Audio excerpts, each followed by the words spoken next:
So you have mechanisms in there to counteract it. This relates to the one question that was asked.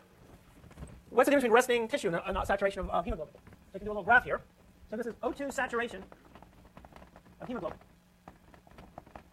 And don't worry about the percentages, irrelevant. It's the shape of the, not the shape, but it's the curve itself. So this is partial pressure of oxygen. At the lung capillaries, it's about 100, approximately. Again, you don't have to memorize these numbers. Conceptually is what's important. 40 is resting tissue, and 10 is active tissue. And obviously, there's points in between. And you get a curve that looks something like this, loosely. So here's resting tissue, oxygen, saturation, here's your lung. So this is the amount of oxygen that gets used or released at resting tissue, which is probably, you're probably doing a little more than just resting. You guys right now are probably here. I'm probably down here somewhere, okay, at the moment. Then, say you do a lot of exercise, this is the extra store of oxygen. So this is oxygen release that's extra due to active tissue. So, in case I decide to talk till 9:15 and you're 5 minutes late for your exam, at 9 o'clock, you dash down there. Probably if you're smart, you leave right at 9 anyway. Okay? So what's happening, this is all driven, the point of the saturation of hemoglobin is driven by the partial pressures of oxygen. Okay? Now there's an extreme example. If you have absolutely extreme exercise. So this is saturation of hemoglobin again, 10, 40, and 100. And normally what happens is without the extreme, your blood pH is about 7.4, 7.5, somewhere on there.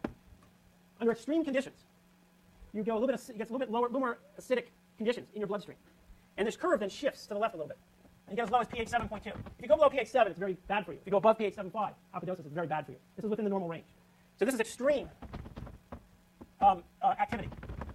And all the people in evolutionary biology have interesting ideas why this is. And the thought was, one thought I've read, is that a long, long time ago when our ancestors, if they were going for a meal and only wounded an animal, they'd have to track it for days and days and days before they get it. And there's an evolutionary adaptation to having this ability to shift this curve.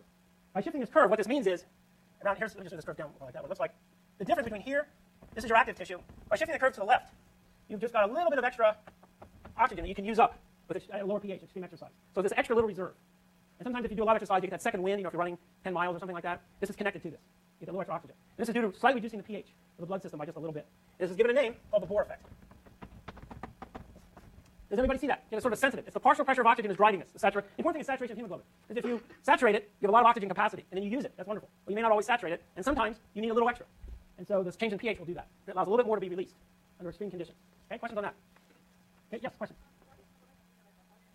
Why does it have to be in the red blood cells? Probably because if it was free floating, it would probably be absorbed by cells. You wouldn't want it. The oxygen would be exposed to other molecules. You don't want your body's basically reducing conditions. And you don't want all this oxidation to go on. And it's just the way it evolves. It's an effective transport system because there's a concentration effect. There's a lot of it in a red blood cell. So that's just the way we evolved. Okay. Yes. Question. Good question. Doesn't release all at once. Yeah. It depends on the partial pressure. Okay. It's sitting around here at 104, 104, and all of a sudden it sees 45 or 40. Okay. Yeah. A big chunk of it goes out. You may not release 100% of it, but you release the bulk of it. Because what we want to do is empty it out so by the time it comes back up to the lung, you can charge it again. That's right. Now, yes, one more here. Why does lower pH shift the curve? You'll get a sense of that in a second. But it allows, when it's lower pH, one of the protons binds hemoglobin and causes the oxygen, changes the structure or conformation, allows the release of oxygen. So it has to do biochemically with what hemoglobin is doing to the proton. Okay? All right, so what this all then relates to is the other side of the coin. How is carbon dioxide handled? And we'll do this over here, because you've got to go the other way.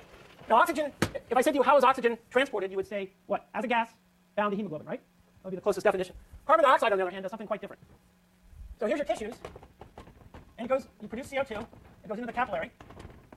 And in the red blood cell, that goes into the red blood cell. So the rest of it is going like this, so you know it's the red blood cell. The CO2, through an enzyme called carbonic anhydrase. And again, I told you before, if you see an enzyme with ASE at the end, what does that generally mean? ASE, that means usually cleavage, right? This does this too, but this happens to be the reverse direction of this enzyme. Some enzymes are reversible. This is a good example. This takes CO2 and water and forms carbonic acid. Okay? And this is now the rest of this red blood cell. This is a big red blood cell. This is all happening inside the red blood cell. The carbonic acid then will release a proton. And this proton will bind to hemoglobin. And remember, this is at the tissues. What do you want to do with oxygen at the tissues? Keep it or release it, if you had the choice. Release it, right? Because the tissues need the oxygen. This helps in the release of the oxygen, the binding of this proton. In addition, a little tiny bit, a small amount of CO2 will also bind to hemoglobin, very minuscule amount. But the bulk of it, this carbonic acid gets converted into bicarbonate, which is then released into the plasma. This is outside the red blood cell. And the bulk of CO2 gets transported as bicarbonate. Everybody see that? Whereas oxygen is transported as a bound gas entirely. The vast majority of CO2 is transported as bicarbonate in the bloodstream. So, what happens is, you go through the bloodstream, and then you get into the lung capillaries. What has to happen at the lung capillaries? You have to pick up O2 oxygen and release CO2, right? But what's the CO2 bound in? What's the form of CO2? Bicarbonate. Right, so this thing goes into the red blood, back into the red blood cells. This is RBCs. The bicarbonate goes in. From hemoglobin, the proton goes off. And because the proton goes off, it's more acceptable to picking up oxygen, right? A little bit of CO2 will also come off, but that's very minor. Then you form carbonic acid through the enzyme carbonic anhydrase. Oh, excuse me. I did that wrong. I had the enzyme in the wrong place. Proton comes on, you form carbonic acid. Then the enzyme, carbonic anhydrase, again, ends in ASE, right? Hydrase has to cleave something. And it cleaves carbonic acid to water plus CO2, which is the forward direction of this enzyme. The CO2 then goes out. And I happen to have this right here. And there you go. Takes the CO2 out into the lungs.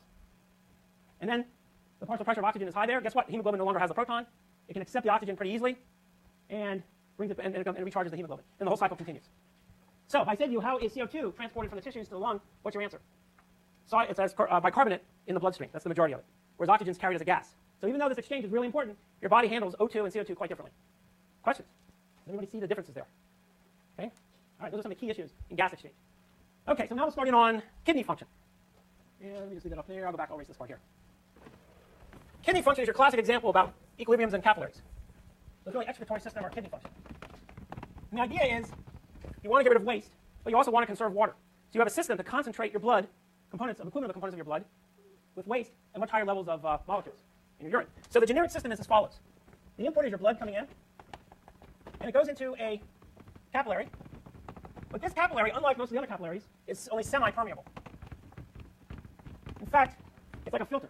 Now in chemistry class, I know I'm drawing upon your nightmares of chemistry in the lab. If you have like a filter, and you have a bunch of compounds in there, and you want to filter it in a filter and keep what you made, when it goes through the filter, what is it called? It's called a filtrate, right? You guys heard that term? Okay, that's because the filter is semi-permeable. Allows the liquid to go through, and in this case, in my example here, keeps the molecules that you've made. Same thing happens in the kidney. It's semi-permeable, and so what comes through here is a filtrate. So this is a bit different than the other capillaries. And then you get a concentration effect, which will come down here, right down this side of the board. So there's a concentration. You then concentrate the molecules. And this gives you the urine, which is about 4 times concentrated. We'll see how that happens in a second. Then your blood. But you also have a system. The reason what you allow in the filtrate is your waste. What you try to keep are your nutrients. Okay? It's not as simple as as a solid versus a liquid in the chemistry class. Okay? So all this happens, but in addition, you've got some other ways of you have secretion directly from the blood or in your capillaries of waste products into the urine. But in addition, mistakes are made. I'll put it here. You can also take out good stuff from what was destined to go into the urine back into the blood. This is called reabsorption. Okay, so this is the main components of kidney function. This is the generic version.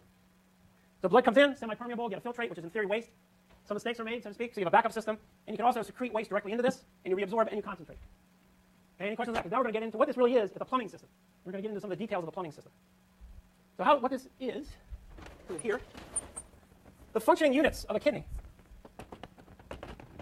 is the nephron and the collecting duct.